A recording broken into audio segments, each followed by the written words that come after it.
freedom and dirt. This is Vagabond.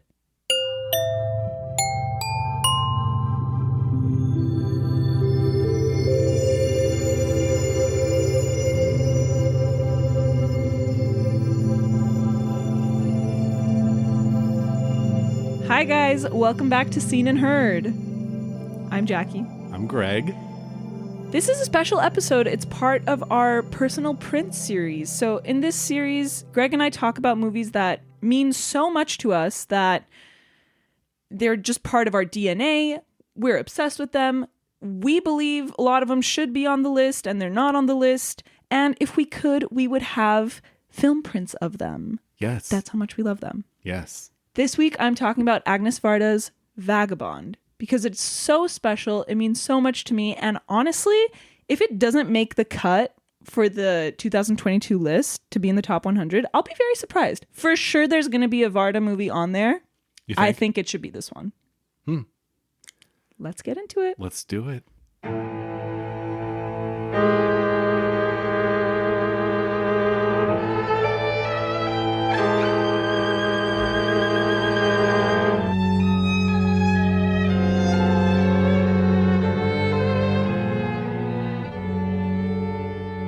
Vagabond is a 1985 film by Agnès Varda. It's the story of a young woman named Mona, played by Sandrine Bonnaire, an aimless drifter who makes her way through the south of France. The film is structured as a sort of investigation, opening with the discovery of Mona's frozen body in a ditch. We watch Mona hitchhiking rides, sleeping in a tent, shacking up in abandoned buildings, doing oddball jobs, and not playing by any rules of society. Meanwhile, a series of eyewitness testimonies, either overheard as conversations or carried out by an invisible interviewer, give us insight into the effect that Mona had on several people during her last winter. The film co-stars Masha Merrill as Professor Landier, who picks up Mona and helps her out, and kind of feels responsible for her. It's very sweet. And Yolande Morio as Yolande, a maid for a rich elderly lady who kind of romanticizes Mona's life. So the film won the César Award. That's like the French Oscars, the César Awards. Won Best Actress. It was Sandrine Bonnaire's first César. Actually, she won for Most Promising Newcomer for that other movie that I was just telling you about, On Nos Amours. Oh, yeah. Yeah. So 17 years old. Wow. And Agnès Varda won the Golden Lion at Venice. And the character of Mona returns in another Agnès Varda movie, 100 Nights at the Movies. Yes. Which I haven't seen and I really want to. It's delightful. I'm so excited. I'm really excited. So a lot of the characters in this movie were kind of just people that Agnès Varda met while she was doing her research. Like the goat herd, for example, he's a real philosopher who decided to return to the earth. He basically plays himself in the movie. The goat herd, Asun, is a real Tunisian goat herd. And it's so funny because I watched a documentary that she made I think it was 18 years after the movie came out. And she returns to all the places where she shot. And she went to the house that Asun lives in. And she asked I think his real name is Asun. And she asked where is he? Is he around? And she saw him and they said hi. And he introduced her to his family. It was really, really sweet. Was he still pruning vineyards? No, so now he works with the wine. Now he has a better job, basically, Nice. Making wine. Very cool. Yeah. And there's another girl. So when she was doing her research, she met this drifter named Settina, who was the main inspiration for Mona. And she's actually in the movie as well. She's one of the kind of the junkies. Oh, okay. Yeah, so she's in it for a bit. And then do you remember when she's in a train station and there's this old man and her talking and she's like, oh, well, you don't understand. We don't have anything. And the guy's like, I understand. I grew up in an orphanage. Yeah. So that's a real old man that Agnès Varda met. And I don't know. And Settina, that's the girl that inspired it. The one that he's talking to. And yeah, the old lady, the rich old lady. Uh-huh. Yeah, what's her story? It's so funny. So she is not an actress. Agnès Varda made a short film. I think it's called 7 Rooms. It's 7 Brides for 7 Brothers. Yes, exactly. I hate that movie. It's trash. It's so bad. So she made this short film about a house made of feathers and an old lady living in it. And she needed an old lady who was at least 80 years old to be nude. in the movie because she takes a shower with feathers. And so she found this old lady and she agreed to it. And then when she was making Vagabond, she asked her to appear in the movie as the rich old lady. And she wrote her this letter saying like, I'd love to be in your movie, but like, I don't want to be naked. She's like, I don't want to do that again. Yeah. But she was in it. Was she supposed to be naked in Vagabond? No. But in that documentary, it's so funny. Agnès Varda shows us the letter that she wrote her. Oh my saying, God. I need to see that. It's really cute. It's on Criterion. Is it her revisiting just locations from Vagabond or her movies in general? Just Vagabond. It's like 40 minutes. It's just about... I gotta see that. Yeah. It's great. So, Jackie, last time we did this series, I picked the movie. We did The Shining, which you hadn't seen before. You picked this week's. A little different than The Shining. So let me just ask you, like, as this being your first pick for this personal print series that we do, what about Vagabond stood out from the rest? Because you could have picked any movie for this that wasn't on the Sight and Sound list. Right. So what about Vagabond drew you in? Well, okay, let me ask you this. When was the first time you saw Vagabond? Maybe only like 2 years ago. Okay. Pretty recent. It's not one of those like DNA movies like you where I like grew up with it and I've loved it. But like that's okay. The second I saw Vagabond, like I was hooked. It's my favorite Agnès Varda movie. And I think this really came from the blasphemy I feel that there's no Agnès Varda on this list. Yeah. It really, like, it's ridiculous. It really is ridiculous. And I know that there's going to be Agnès Varda on the next list. I'm hoping it's this movie, but it's probably going to be Cleo just because it's so influential and it was such a big part of the new wave. Yeah, I would say if it was going to be one, it's probably going to be Cleo. But in my heart, I'm hoping it's this. Yeah. And I'll tell you why, because I think that this is the ultimate Agnès Varda movie. And it's just like, so I recently watched The Beaches of Agnes, and she, just like to take a quick thing from that, like, she talks about how much she loves beaches, and beaches are like, if you opened her up, you would see beaches. She said, when I open other people up, I see landscapes. When I open me up, I see beaches. And this movie, the second it started, and I didn't this was my first time watching it since watching Beaches of Agnes. And the second it opens, the first time we see Mona, she's on the beach, and she says, like, the narrator, who is Agnès Varda, says something like, it looked like she appeared from the ocean. And that's Agnes. Like, it's mixed with the fact that it's using documentary techniques. She was such a big documentarian and she was so good at it. And I think that the way that she found a way to make a story of fiction about like themes that she felt so passionately about, mixing these nonfiction techniques, and it works so good. I think it's just such a beautiful harmony for someone who was such a good documentary maker and filmmaker. Yeah. So that's why I feel like it's the ultimate Agnes movie. And also, like, there's hints of Cleo in this. Like, Cleo is very much a woman wandering around. Granted, she's in Paris. Here she's in the south of France. But you feel it. Like, you feel her, you know? And when I mean her, I mean Agnès Varda. Like, you feel that this is a Varda movie for so many reasons that I just explained. Yeah. Also, so like her first feature-length movie came out in 1955, and it's called La Pointe Courte, and it takes place in the town that she moved to when she moved from Brussels. The town is called Sète. So it's a beach town. It's a fishing town. She lived on a boat. So like I said, the ocean is like a really big part of her. And so that first movie she made, it takes place in that town. And it's a similar structure. It's a story of fiction. It's about a couple that's like on the brink of breaking up. But it's also a documentary about her town. It has all the townsfolk in it. It tells the story of the town. It has these little like tidbits. But it's also a story of fiction. So it's like she's kind of done this before. And then she masters it in this movie. Like, it's just a masterpiece. Yeah. How many times have you seen this movie? Not that many. Yeah. Not that many. 3, 4, really not that many. Well, it's a decent number for if you just saw it for the first time like 2 years ago. Probably 3. So you've probably seen it like once a year since you've seen it. Yeah, I think 3 actually.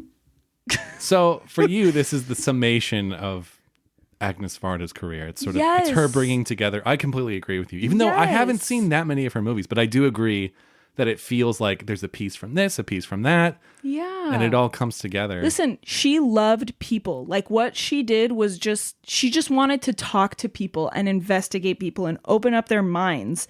And she does that in this movie in a way that, I don't know, like I don't want to be redundant and repeat the same things, but it really is such a good mixture of like fiction and nonfiction.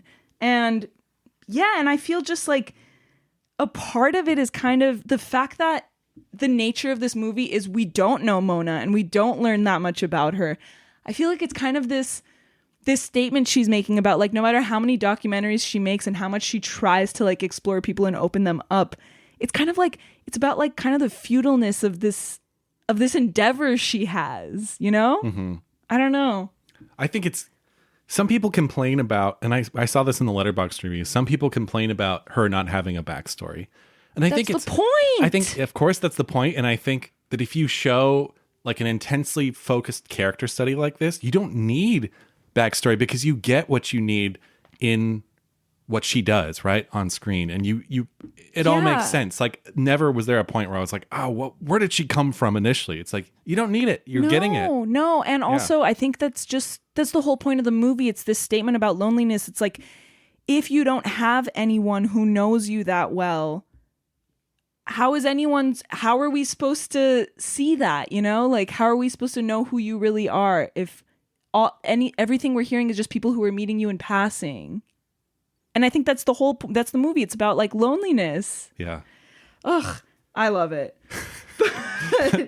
And yeah, like I said, it's using these techniques, but like she was such a huge feminist. And I think that this is a really important piece of like, it's a really important movie about being a woman and being alone and being a woman. And so like, it's all these themes that are important to her, and she loves social commentary, and she used her tools as a nonfiction director to make this fiction movie. Yeah. It's so good. It's incredible. Yeah. I think this movie, there was one word that came to my mind while I was watching this movie, and I'd seen it before. I think also like you, I'd seen it about 2 years ago for the first time. And there was one word, I rewatched it last night, was exquisite. Yes.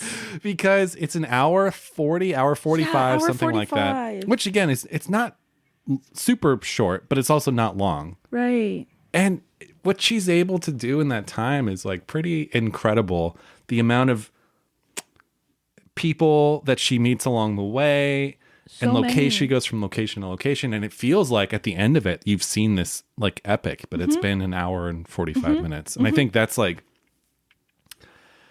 I think this movie does an interesting thing of it walks this fine line between, I mean, it's a tragedy, right? Like the movie opens with her dead body. Yeah. In a ditch, frozen. And so we know where it's ending. Yeah. And so there is this sort of gloom over the whole thing. And there's this music, there's the string music that's very incredible. It's incredible, and it's kind of abrasive, and it just sounds very tragic, right? Like it's playing up the tragic elements. But I think, again, I don't know.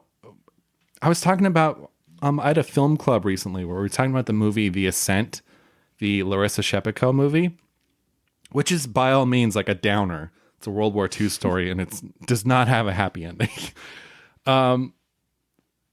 But I was saying on the film club that I love that movie so much. It made me happy to watch it, even though it was such a downer. Some people were like it totally put them in a bad place. But I was like, it made me happy because it's just so good.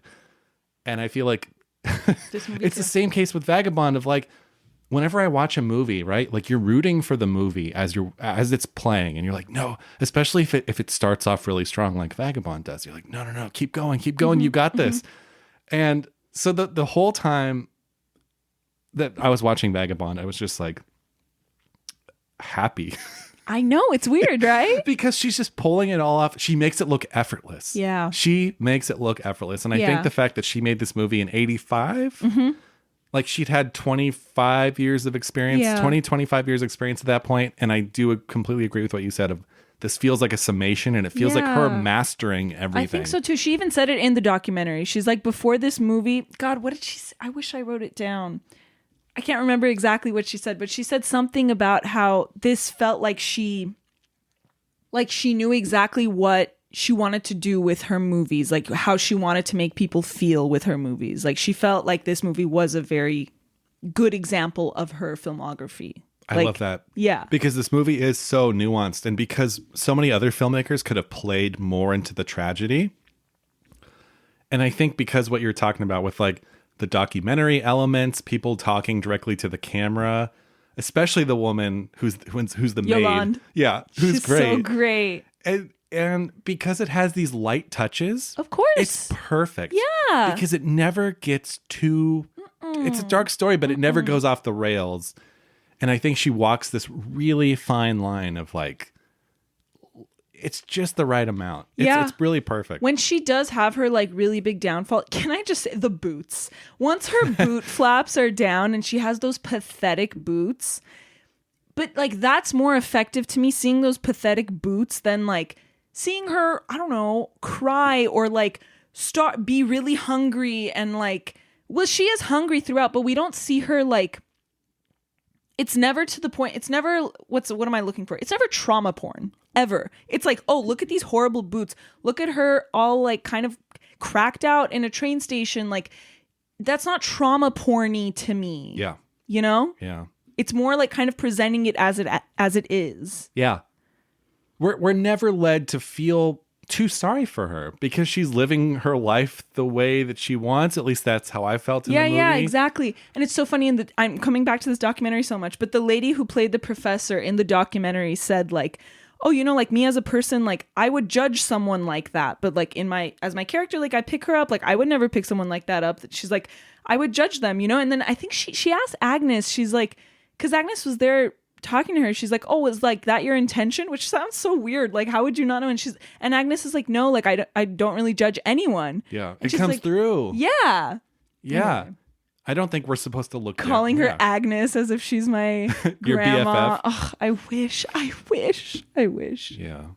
So like the first time I saw this movie, the biggest thing that hit me before anything else was just the huge difference between the men and the women that she encounters. Mm-hmm.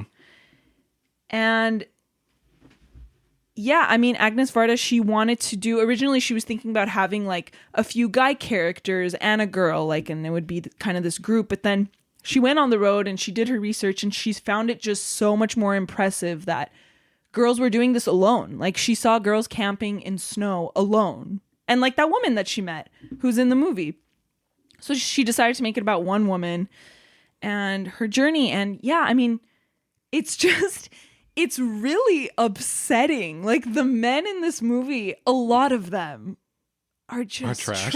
There's really a theme in a lot of these movies we're watching. So yeah, I mean, I don't know. There's this attitude of a lot of the men in the movie of, okay, I'm going to help you and you now owe me sexual acts.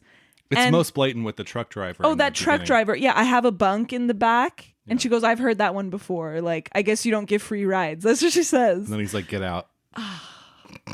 My God. And then she like flips him off, but that weird arm flipping off that I never really understood. Yeah. It's the old fashioned way of doing it. Yeah. And then I love how like, when you hear about this movie and you hear about like, oh, she has no manners, like they always bring up that scene. It's like, I would have done the same. Yeah, like, the guy deserves to get flipped off. There's a truck driver. There's the garage guy, real guy who owns a garage. And those are his real thoughts about women, vagabonds. Oh my God. Remember what he's telling his friend? Like, oh yeah, this is what he says. He says female drifters are just loafers and men chasers. Like those are his real thoughts. Oh my God. That's what Agnès Varda said. But yeah, he basically lets her sleep there and then you see him coming out of the tent. Yeah. And there's David, her boyfriend, who Yolande thinks is her lover and that they're a beautiful couple. But in reality, once they run out of pot, he says it. He's like, once I ran out of dope, she just wasn't that interesting. Yeah. She bounces. He gets knocked out and then she leaves. Oh, and then let's not forget like the druggy pimp at the end. Oh God. Who basically says, oh, I miss her. She was a good piece of ass, and wanted to sell her into porn and prostitution. And of course, my dad walked in when he was giving that speech. Well, at least it was in French, right? Yeah, but there's subtitles. And he was like looking. I'm like, Dad, please. It happens all the time. But again, there are worse scenes. Not in this movie, but just, in general. I mean, she's raped in this movie. Yeah. But he could have walked in during that part. Yeah. Yeah, let's talk. Should we talk about that really quick? The scene where she's in the woods? I think it all has to do with this. It's kind of these predatory men that she encounters. And Agnès Varda was so honest about that and so open about her, obviously she's a female filmmaker and she wanted to represent real women's struggles on screen. Have you seen One Sings, the Other Doesn't? No. That one's like the feminist movie. That's like her feminist picture. And I've been meaning to. It's good. It's really great. I think we're going to do it soon for the film club. I'll join. By the time this airs, we might have already done it. I don't know. You'll join, huh? That's what it'll take. But you know what I loved? And I noticed this on the first watch. Like this was, again, these are like my first watch kind of feelings. Yeah. Is there's a few women who envy her. Through the interviews, we hear them, the eyewitness accounts, let's call them. Women, I would say. They envy her. So there's the farm girl who tells her mom, like, oh, that girl was so cool. She was so free. Like, I want to do that. And the mom is so funny. She's like, oh, yeah? Like, does she have a mother who cooks for her? It's so good. And then there's obviously Yolande, who kind of romanticizes her and thinks that she's in love and she has this lover and they dream together. Until her boyfriend makes a comment about how he'd fuck her. And then she's like, get out. Yeah. And after she says, I'm going to pamper you, I'm going to spoil you. Yeah, exactly. Paolo, never trust a man with the name Paolo. Lizzie McGuire movie, Exhibit A. Oh, is it? Exhibit B, Vagabond. Can I just bring up that this is the second episode that the Lizzie McGuire movie has been brought up in? And you don't even know. There could be more in the past. Like, you get what I'm saying? In the past, before this episode, before people hear this? Could be, maybe. I'm going to talk about it in every At single least twice. episode. I'm going to talk about it in every single episode. Can't wait. And then, you know what I love? There's this one wife. She's just described as like a wife. Yeah. And she's talking to her husband and she goes, she's got character. She knows what she wants. I should have left you a long time ago. Like, I would have been better off. Do you remember that one? Yeah. It's kind of subtle because it almost feels like a deleted scene where it's like, we don't see Mona's actual encounter with that woman. Or maybe I just didn't catch it. But it's so funny. Like, they're jealous of her.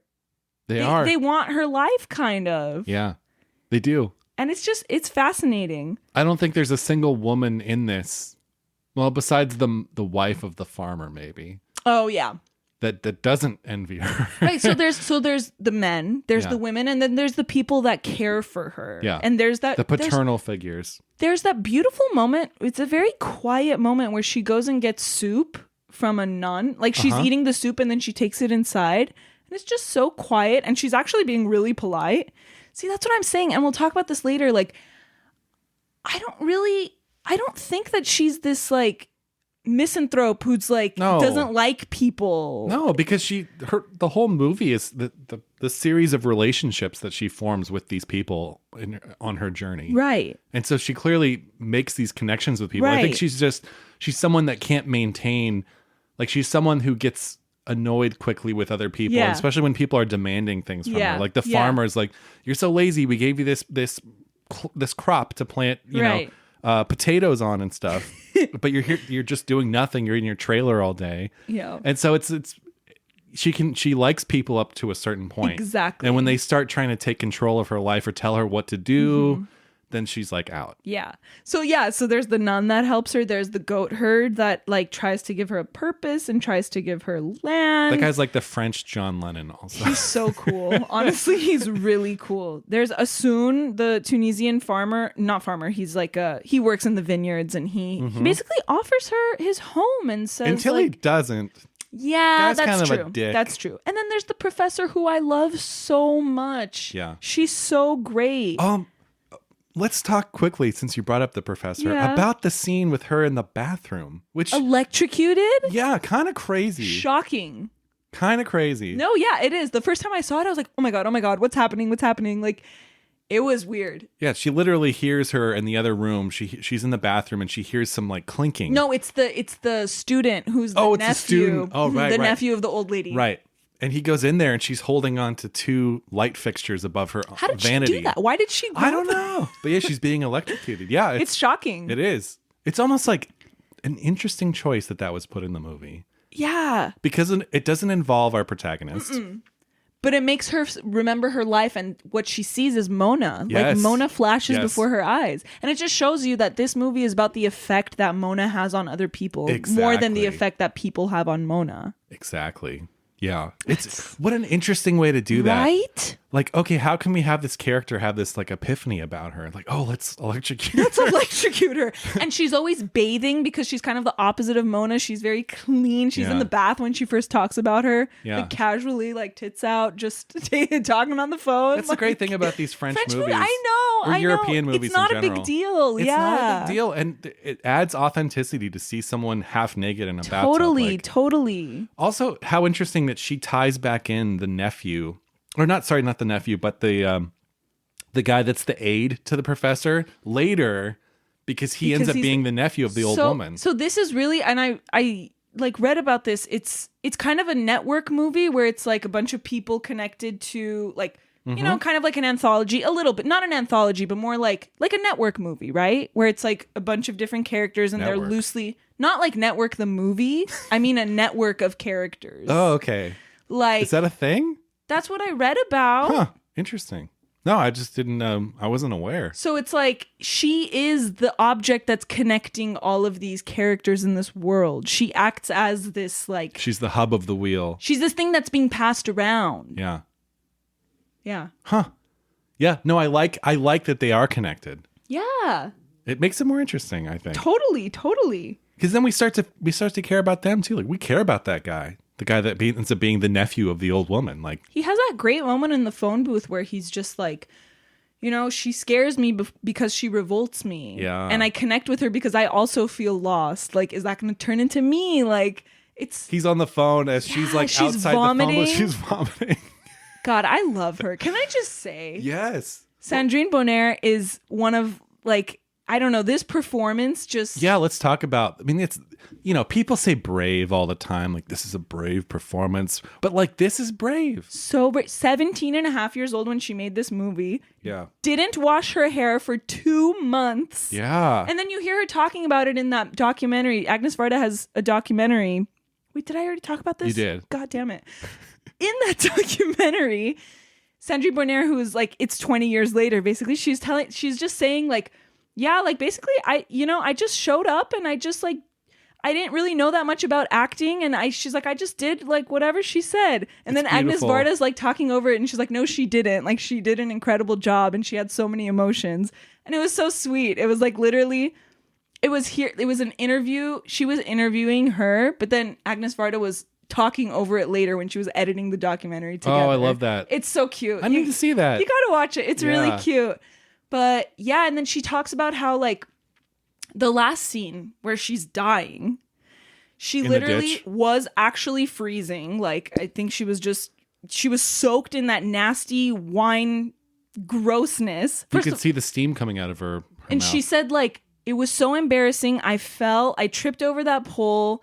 And when I fell in the ditch, I thought, like, why am I making movies? This is so embarrassing. And that just made her cry. And that's, like, what happened. Oh, my God. And she's like, and I just wanted people to see, like, my eyes roll over. Wait, was she supposed to fall in the ditch? Yes. Oh, okay. Yes. And they did 2 takes of it. And it's like she could have really hurt herself. Yeah, right? Yeah. She actually it all happens in one take. Yeah, it's all one take. And they only did 2 takes. She's like, we did the first one. And it was so good, and I didn't even want to ask her for another one, but I knew we needed another one for safety. And then Agnès Varda plays the second take. She's like, it's a little moldy, but here's the second take, just so, like, if you guys want to see it. And apparently, like, I don't know, Sandrine Bonnaire, like, puts her arms forward a little bit to protect herself to break the fall, and that's why they didn't choose it. But it was great. It's great. And then that wine thing. Yeah, okay. What is going on in that scene? That is an ancient festival in that town. Where they're dressing up as these old, like, ancient creatures, and like Pan or something. Kind of, and there's people that are dressed in all white, and everyone hides, and these guys in all white are avoiding these guys, but they really want to be splashed by this wine. It's like the residue of wine. It's not even wine. It's the like gunk basically that's left thick. Over. Yeah. Mm-hmm. And these guys are wearing all white, so it like shows when they get splashed. I don't know what it's for, but I think that they just encountered it in that town. But they couldn't shoot that scene, like, because they attempted to just like kind of put her in there, and have it happen in real time. But like the camera got dirty and it was messy. So they had to like actually hire some of those guys. Like they tell them, okay, we're going to actually shoot this, like come next week. And she was fucking terrified. She's like, even though I had seen it and I had been there previously, it's scary. She's like, when I went in that phone booth, she's like, that's just me being horrified. Like, because it's so scary. It's very bewildering. But no, brave performance. Incredibly brave. And not a downer. Like, and it has a lot to do with the fact that she is kind of this distant person who doesn't really show her emotions that much. But still, I mean, she's like blowing snot out of her nose too, you know? Yeah, she's not afraid to look gross. She's not afraid to have everyone say like, you smell so bad. Like the whole movie. Yeah. How bad she smells. Yeah. And she didn't want to get like typecast as this like rough, dirty, like rebellious girl. So the whole press tour, like when this movie came out, when it went to Venice and everything, like she would just emphasize in interviews like, oh yeah, like I'm nothing like Mona. I'm nothing like Mona. Oh my God. But yeah, good stuff. Great performance. Yeah, fantastic. So the dolly shots. What dolly shots? I'm just kidding. 13 dolly shots. And they're so striking. Yeah, and you know why? And I didn't even catch this, and I feel really embarrassed, but I didn't catch this until I learned about them. Each dolly shot ends on like a frame, an image, an object where the next one will begin. Mm-hmm. So like, for example, they started like there's bookends basically. So one of them ends with like this stop sign or this sign that says gas station open, like whatever hours. And there's a tire on top of the sign. And then the next one begins. You remember she's walking past like a racetrack and there's all these tires hanging. So there's that one. And then there's one where with farm equipment. So it ends on like this plow kind of. The next one begins on a tractor. So it's just like this continuous. I never noticed how they tied into the next scene. Me neither. I didn't either. But they do. It's funny because I feel like if you're kind of looking, if you're aware of like cinematography and the way that a movie is put together, it's impossible not to notice those 13 like shots in the movie where basically the camera will continue past what she's doing. So Mona will stop somewhere and the camera continues and then stops on like a tree or a fence or something past her. Yeah. But it's really beautifully done. It is. And I think it helps drive home that sense of isolation, and she's just passing through. Like she's passing just through. Yeah. Walking. It's continuous walking. And it feels like the walking is just continuing even though she leaves. Yeah. And I love the one that follows like a little girl with bread at the end. Mm-hmm. I love that. I don't know. It's like, oh, there's one that ends with a photo booth and then the next shot starts in a photo booth. It's things like that. Yeah, and then one of them is like a blue gate. And then the other one opens with like blue shutters. I love it. It's really cool, actually. Yeah. And I didn't notice it until I learned about it. But then I went and watched them all in order. And it's really fun. Look at you. I love this movie. I love your dedication to like going back and like scrubbing stuff and like you know me. You know what's funny? I find it hard to do that. Once I finish it, because I'm so caught up in the flow of the movie, and sometimes I wish that I could go back, but like I don't really watch scenes out of context for some weird reason. But like, yeah, I don't know. I kind of wish that I could. I don't know why. Because I feel like once a movie ends, I'm like, okay, well that's that. And if I want to see that scene again, I'll just watch the movie. It's weird. I don't know. I don't know that hang up. I don't know where that comes from. That's weird. You should. Yeah. There's a wide array of scenes on YouTube because I don't know why, like Fandango publishes like several movie clips for a lot of big movies. Have you seen these on YouTube? Yeah, the movie clips. And it'll say like 3 out of 17. It's like, why do you have 17 movie clips of this movie on YouTube? They did it for this? No. I'm just saying in general. To say.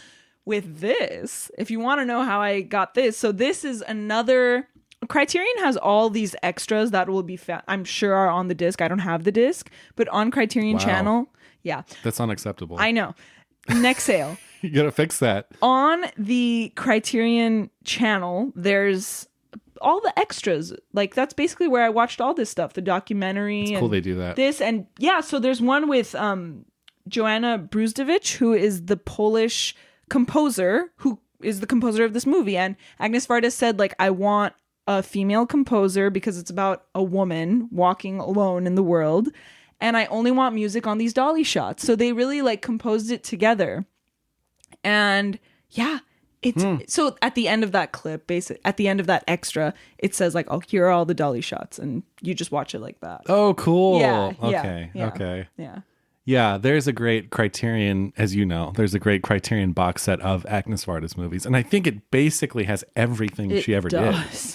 Everything. Do you have it? I do. You do? It's in the other room, yeah. Damn it. Yeah, because it's big. I don't keep a lot of those big box sets in this room, but it's beautiful. And like, you have Jacques Demy. I do have Jacques Demy, but that one's like normal size. The Agnès Varda one's like this. Yeah, I've seen big. it. I've seen it. But it's beautiful. I need it. I'm going to get it. So I think the whole fact that this is like an incomplete, like she says it all the time, it's an incomplete investigation of Mona, right? Right. And I mean, I think it all just ties into this idea of loneliness and this idea of she doesn't have anyone. The investigation is incomplete because no one really knows her. Right. They don't because get she anything. Doesn't have people. She doesn't open herself up to people. One, I mean, the professor tries. She kind of asks her a little bit about her life, but she doesn't have close people around her. Yeah. That can tell us who she really is. True. I found, and I don't know why this is, but I am so drawn to stories about lonely people. And in all of my favorite movies, most of them are about lonely people living on the fringes of society. This is perfect for you. As you know, my all-time favorite movie is Midnight Cowboy. At least for now, at least for the last like 10 years has been Midnight Cowboy. And that's all about loneliness. What is it about this? What is it about the lost in translations of the world and the, what's it called? Days of Being Wild of this world and Chungking Express. Like Wong Kar-wai is so good at this too, of these people that are just lonely. Yeah. It's so romantic and beautiful, right? I know. What is it about loneliness? Are you drawn to it the same way? I am as well. Yeah, for sure. What is it that draws you in? Relatability. I mean, are you a lonely person? No, but I think everyone feels lonely at one point or another. Even even someone who's surrounded by loved ones, like you're bound to feel lonely.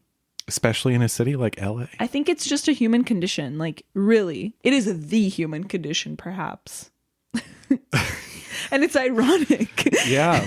Because humans are around each other and we pride ourselves on being this community of people, but no matter what, you're going to feel loneliness.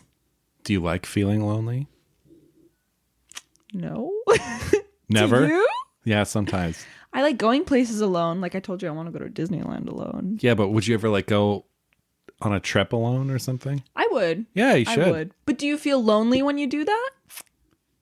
Yeah, but in a good way. You know what it does? Because I have been out of country alone. And it was like, it opens you up to, like in this movie, experiences with other people. Mm-hmm. Because when you're with friends or family or whatever, you're traveling with. Yeah, you're like, you have your own circle and it's closed off. But if you're by yourself, like I went to Tokyo and I was sitting in a bar and like made friends with all these people. That's so awesome. And it's because I was there by myself and was alone. And there's something about it. You know what I mean?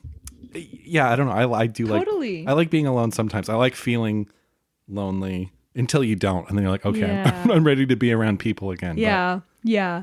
I went to an art museum alone recently. Like which one? In Philly. Oh, the Philadelphia Museum. But the thing about this is like, so like there's this great scene, and this is so funny, but I just rewatched it. One of my, that would be in my top 4 favorites on Letterboxd. Which one? Before Sunrise. Oh, yeah. So in Before Sunrise, she says something when they go to that like cemetery of unmarked graves. Do you remember that part? No. Yes, of course I do. They go there and she says something about how if none of your loved ones knew you died, then you never really died.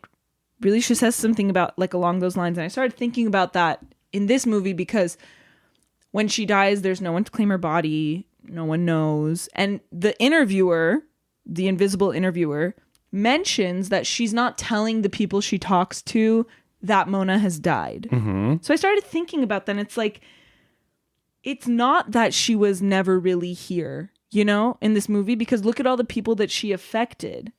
But it really is just like kind of what we said before. She's affecting all these people, but none of these people are affecting her. Mm-hmm. Yeah, it's true. Absolutely. So, like, yeah. Yeah. It's like that's why she's incomplete, is because she doesn't have a connection with someone. That's why her story is incomplete. Her, like, the mystery of unsolving who this person was.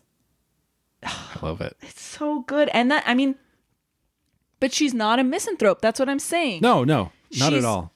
And I feel like they kind of advertise this movie. A lot of the times I heard about it or I saw it, it was like, oh yeah, this person who's like, oh, and it was even on like the campaign, the publicity campaign. It was like, she's cute, she smells, and she doesn't say thank you.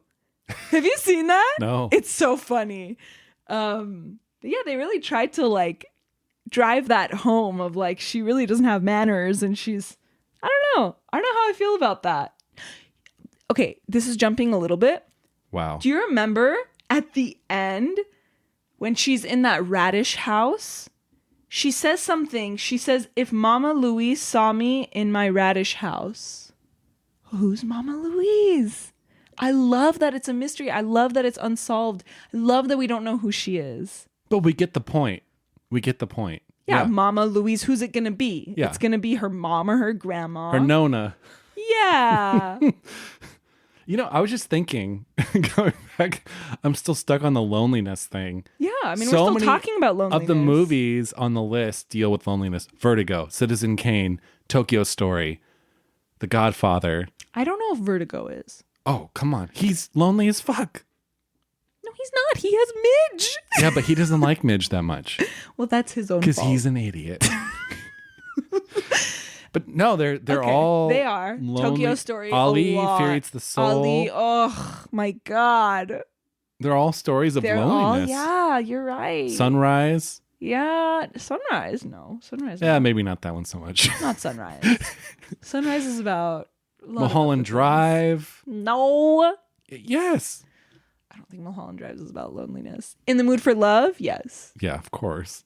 No, you're right. Loneliness is a big thing. I think so many of the great movies, it's a huge theme. I think so. I agree. Yeah. So, I mean, those are all my favorite in the movies. vein of loneliness, what about the old woman who's all alone in this movie? Yeah, then she has that great moment with her where they're drinking and they're laughing. Yeah. Oh, and it's so good. And she even says, the old woman cries out when Yolande comes and says, like, okay, Mona, you have to get out of here. And Mona like throws a fit and throws off her slippers. I died at that. I thought that was hilarious. I've done that so many times. Like, mad at my parents, threw off my slipper and it hit the ceiling. I'm not kidding. Like, I've done that. Up? Yes, I've done that. Recently as last week. Right? Yeah, all the time. And the old woman says, don't leave me alone. Like, she's drunk, mind you. Yeah. But it's still so sweet. She yells it. She goes, don't leave me alone. Yeah. And then they put her in a nursing home. Well, at least the guy gets the house. Yeah, that nephew's an interesting character for sure. Yeah. He feels guilty about it. And I think that's why he's so affected by Mona, because this loneliness and this idea that like he just put his aunt in a nursing home and he sees this incredibly sad person. Like, I thought you were going to say incredibly sexy. When she's vomiting. Yeah, that's what I thought totally. Say. And I don't know. It's just it all comes back together. It does. This is my last thing. Like when I first saw this movie, I thought when it ended and I was so sad, I thought that this is like a cautionary tale against being a passionless person. That was my first thought about this movie when I first saw it. Do you agree? Like not having passions. And it's like the goat herd tells her all the time. Like, you know what's funny? I'll say this. I don't think that this is a cautionary tale. Yeah, maybe cautionary tale is an exaggeration. Because it's not because she's not a judge. She's never being judged. No, never. I mean, for me personally, when I saw it and I saw how sad she was dying in a ditch. Yeah. No. Because she is passionless. She's passionless. That much is true. He says it all the time. He says, you don't want anything. Your head is empty. You don't exist. The John Lennon guy? Yeah, the John Lennon guy. No plans, no goals, no wishes, no wants. Wandering, that's withering. That's what he says. And he really he speaks to me, I feel like. He really does. I think he's so cool and he's so smart. And she's not interested in anything. And it's like, what happens when you're not interested in anything? When you're so disinterested in your job and you're not interested in anything else.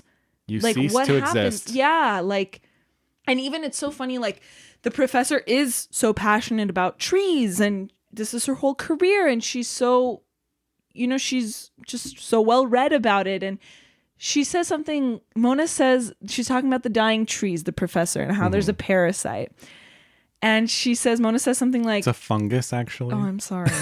Mona says, oh, that sucks. And the professor's like, what sucks more is to not do anything about it. Yeah. Yeah. Good. Yeah, it's all there. Yeah. And then the nephew, again, about the trees. Mm-hmm. He's talking to her because she takes like cigarettes from him. And he goes, it's sad, no? And she goes... nothing worth crying over. Like, it's just these subtle things of like, yeah, she really doesn't give a shit about anything. She's checked out.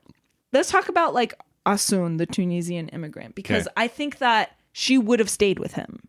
I think that she got to that point. Once she got to that point and she realized that what the goat herd was saying is true, because he says the loneliness like will get to you and you'll stop and you'll live, or you'll continue and you'll die. Yeah. And she gets to that point and she's ready. She wants to stay. And then he just kind of like, his roommates don't want her there and she has to move on. But I think she would have stayed. She seemed genuinely happy. Yeah. Yeah. And she seemed genuinely mad when he said leave, and she starts crying. That's the only time we see her cry is right after that scene.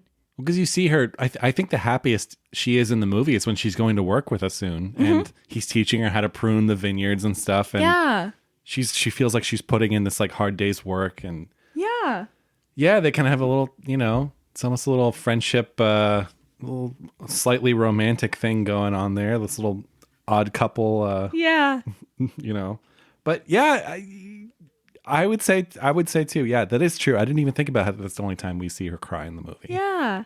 Let's not forget the blood donation part. Oh yeah. How about the guy? That guy. Can I have more wine?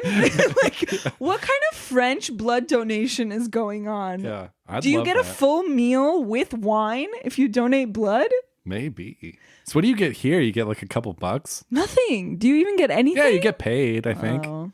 Or is that if you just donate like platelets or something? I don't know. So we see her donating blood, and then we see a guy talking about donating blood and talking about how he saw her, and he says something like, oh, that girl was so weird, like she didn't even eat, like I don't know why she came in here, while this guy is ordering wine and having like his fourth course of the meal, the free meal you get when you donate blood. He's saying, oh yeah, she just took a few applesauces, like it's weird, like why was she donating blood? And why was she donating blood? Like because she secretly cares for people, I think, but maybe she just had a really bad trauma in the past. Like something happened to her to jade her from people and society. The possibilities are endless. Or she's just young. She's young, and like I said, she doesn't really have any passions. She doesn't love anything. Yeah. And that kind of translates to not loving anyone. I don't know. Yeah. Yeah, it's just that age brings a lot of like indifference. Yeah. And rebellion and... Yeah. Was that you? What? At 17? A total did rebel. I just hit the road? Yeah. Yeah. Can I just say that throwing up in alleys? That I don't like Jack Kerouac's On the Road. Say it. I don't like On the Road. But I love this movie. I've never read it. It's just a bunch of guys who think that they're really smart, who like decide to just, we're driving to New Orleans today, and they like get drunk and pick up girls and like, that's it. And it's like, oh, we're so free thinking and free, and we're leaving convention behind, and we're driving. Like, I personally don't like it, but I love this movie. Well, yeah. I mean, I haven't read On the Road. Chain me up for that one, whatever. You're not missing anything. I thought I was about to read a classic. I thought this was going to be my your new favorite. Catcher in the Rye. Did you love Catcher in the Rye? I love Catcher in the Rye. I fucking loved it. Oh my God, you scared me for a second. I thought you were going to say you don't like it. I read it junior year of high school. Me too. We did it for class. Yeah. And I remember we were talking about it in class. The teacher calls on me because I have my hand up. I literally said this. I was like, well, I feel apt to like answer this question because I am Holden Caulfield. I literally said that, and I'm sure everyone's eyes rolled. Did she like call your parents? No.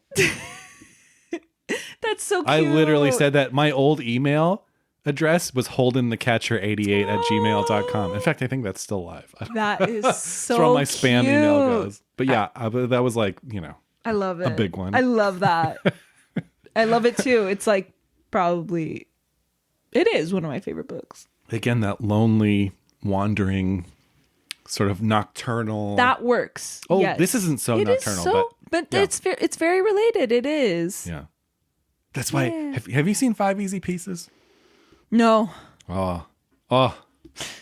I hope that it's everything that you wanted On the Road to be, and it wasn't. Okay.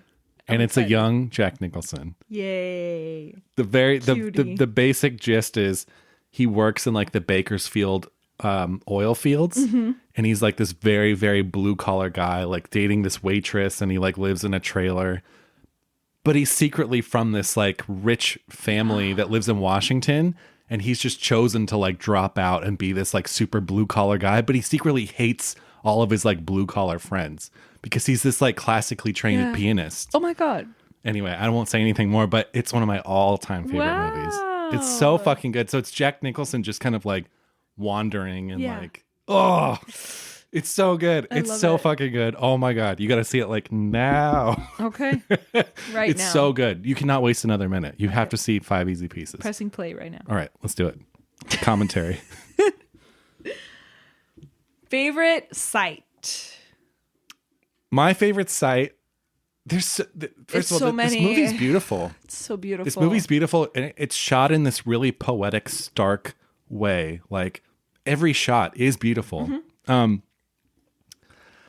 It's kind of cheesy. The one that really came to mind for me, I love the image of her and that the stoner boyfriend in this like old, the one that Yolande sees and like this huge has fantasies house. about.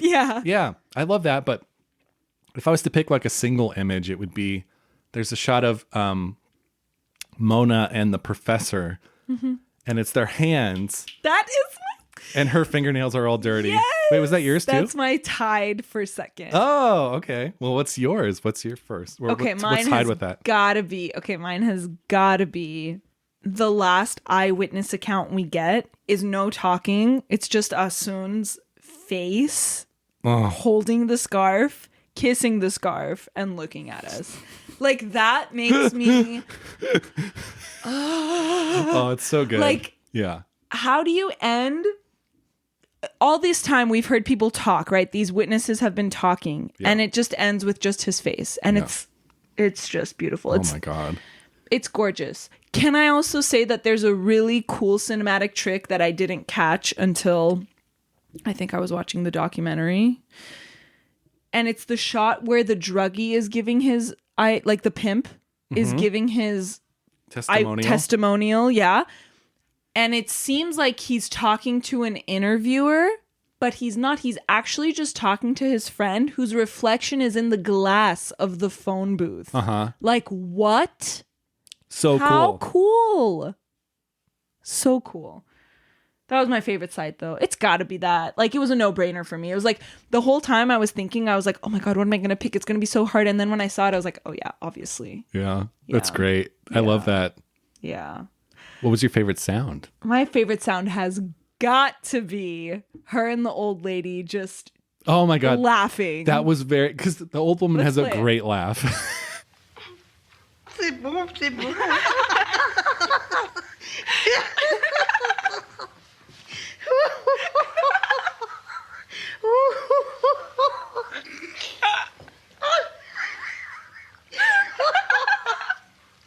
Oh la la. No. And it's just like they're literally just shooting the shit. Like, I don't know. She's making her day. Yeah, this literally. Old woman, Yeah. That's beautiful. I know. What's yours? Mine is this great French pop song that starts playing. I know what you're talking about. But there's a few. Okay, this was very close to mine, so let me just say it and you say it. Okay. And it's not really the sound itself, it's the way the sound comes about. It's when her and David are kissing and he's holding a transistor radio and she just turns it on. Oh, yeah, that's great. great. And they continue kissing. That one's not mine, but that one is great. Yeah. This one is when her and the professor are in the car and it gets turned on. It's just, it's a ditty. I've never heard it before. Yeah. And it's a great song.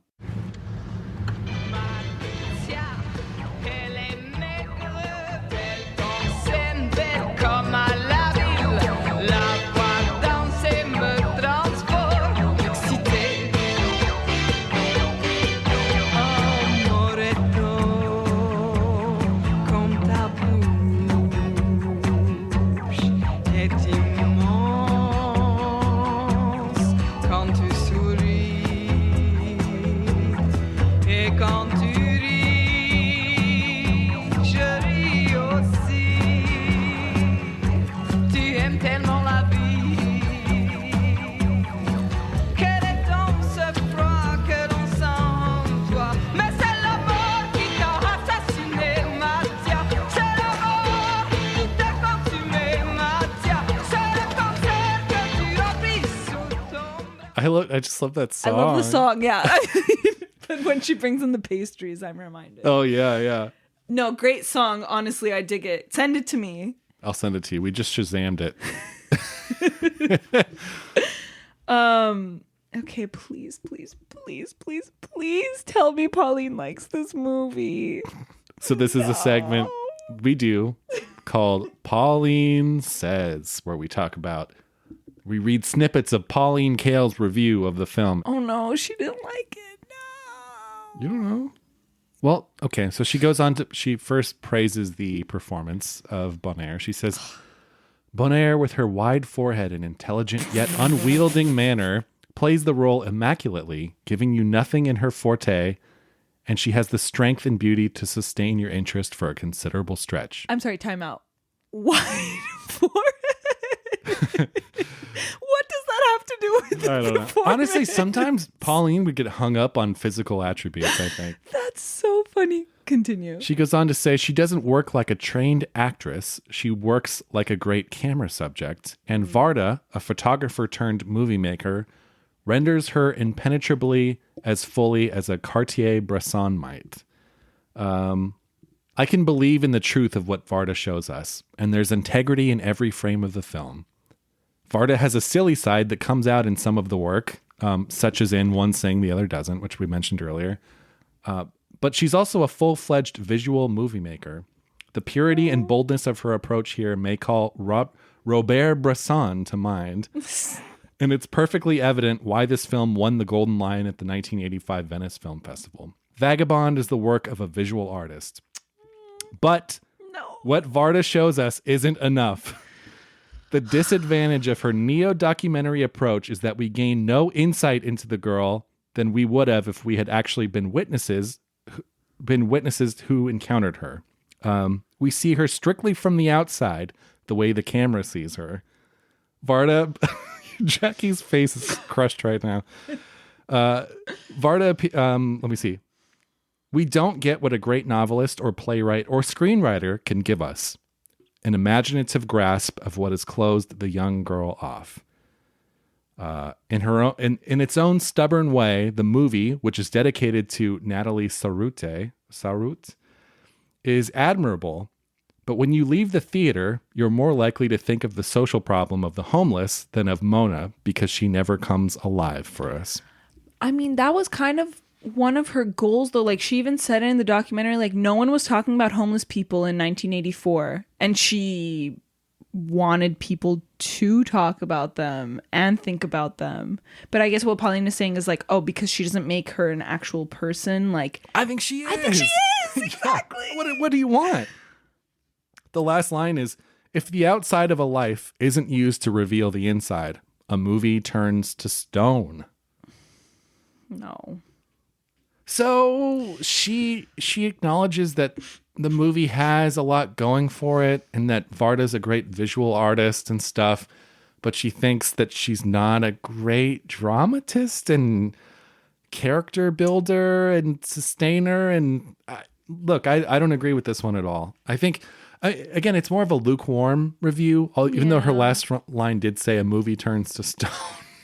I don't think this movie is dead in any way. No, it's not. It's just funny.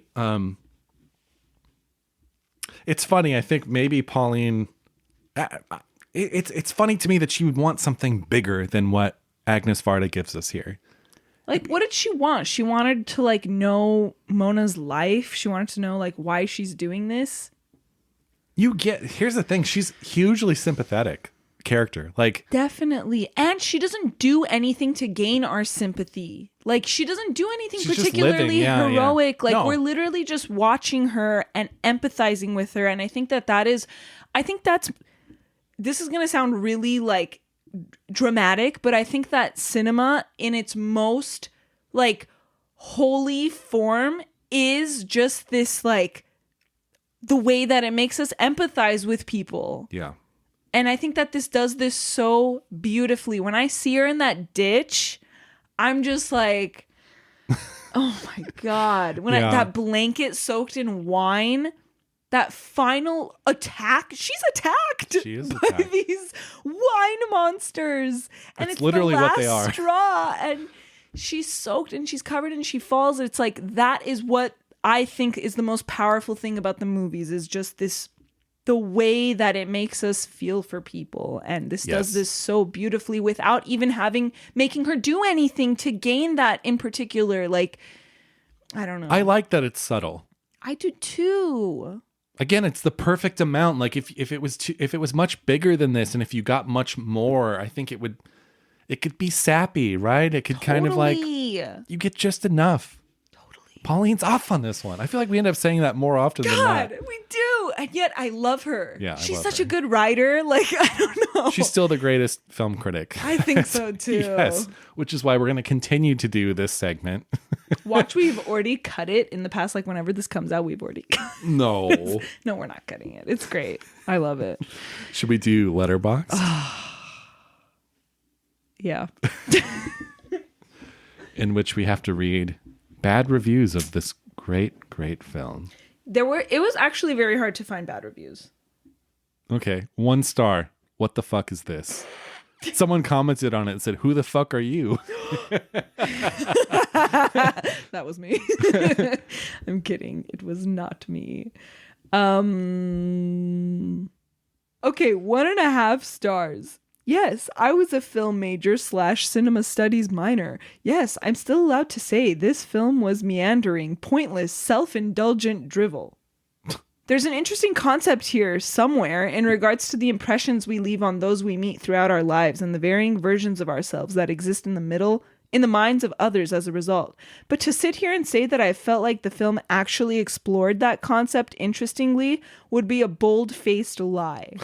What we get instead are haphazardly strung together scenes of an aimless drifter bouncing from one tedious interaction to another in a repetitive cycle that I'm sure plenty of people can apply some deeply philosophical meaning for. I'll call it what I think it is: painfully boring. I believe the expression is bald-faced lie, so it really shows the kind of people we're working with here. Oh my gosh. Someone gave it 2 stars and they said, "Watches movie for homework. Being a film major is so hard." God. Are you serious? 3.5 stars. The only reason, so here it is. 3.5 stars. Feels like a more coherent version and better version of Nomadland. Which, this is my first time watching it since Nomadland, and it's so much better than Nomadland. Anyway. You know, it's funny. A lot of people didn't. I liked Nomadland. I wasn't crazy about it, honestly. I liked it. Like, I'm not in a rush to see it again, but I liked it. I seem to be in the minority, even though it won Best Picture. I know, it's just... Yeah. But it is like Nomadland, because in Nomadland, you have all these real life nomads in the movie that are kind of playing themselves, and it is about moving around. So yeah, it was funny. I did think of Nomadland when I watched it this time. Yeah. I liked Nomadland. I just wasn't like crazy about it. I mean, I wasn't crazy about it, but I thought it was good. 2 stars. The story is interesting, but the acting is absolutely horrible. What? There's literally no weak link in this movie. Yeah, I know. Even the people who are not actors are doing an incredible job. 2 stars. I know that those who give themselves the opportunity to read this review will lynch me, and I understand them. I do not judge them, but I will only give my 2 cents honesty on this one. When I read the synopsis of Vagabond, that's how it's spelled. Most of the films I watch, this is in parentheses, most of the films I watch are because I read what they are going to be about, obviously. I was saddened, but within it I am also fascinated, leaving me wanting to know more. In the end, I got a very frivolous, cold, and unpleasant film. Frivolous? Frivolous? Do they know what that word means? I didn't really feel trapped by her character, nor by the others. They are so dry and inexpressive. Her words, dialogues, and actions show how they are, their real intentions of themselves. But they don't transmit me anything, nor did they leave me any empathy. Okay. Just like, I don't know. What a frivolous movie this is. No empathy. I mean, come on. Someone just hearted it and said, this made me sad. That's honest. Yeah. Made me sad too. 2.5 stars. More of a series of vignettes than a coherent film. Thank you. Vagabond barely scratches the surface of its most interesting subject matter, the countless number of different versions of ourselves that exist inside the heads of those we meet. That's a really interesting point, but I don't think that it scratches the surface. I think it is. Yes. How does it barely scratch the surface? I think it achieves that. Yes, it does. Watch the movie again, buddy. You're too mean. Am I? You're a little too mean. Should I dial it back a little bit? A little bit. Someone gave it 2.5 stars. Not for me. I fell asleep, which rarely happens. I'm all for a bit of philosophical exploration through the medium of the mundane, but this one just lost me. Well, guys, this has been Vagabond, one of my favorite movies of all time. A movie that will appear on the list one day. It better. If we're lucky. God damn it. Everyone pray, cross your fingers. Let's do this. Let's do it. Let's get it on that list. Not that we have anything to do with that. Yeah, thanks for joining us for this second installment in our personal prints series, which... Oh, to have a personal print of this movie. Can you imagine? Just go on eBay. I'm serious. Will it be there? Yeah, you could probably find like a 16 millimeter print of this. Thanks for joining us. Yeah, guys. Bye. Bye. Seen and Heard is presented by the Arroyo Film Club. Produced by and starring Greg Kleinschmidt and Jacqueline Pistachian. Edited by Greg Kleinschmidt. Music by Andrew Cox. Special thanks to Kathryn Ferentchak.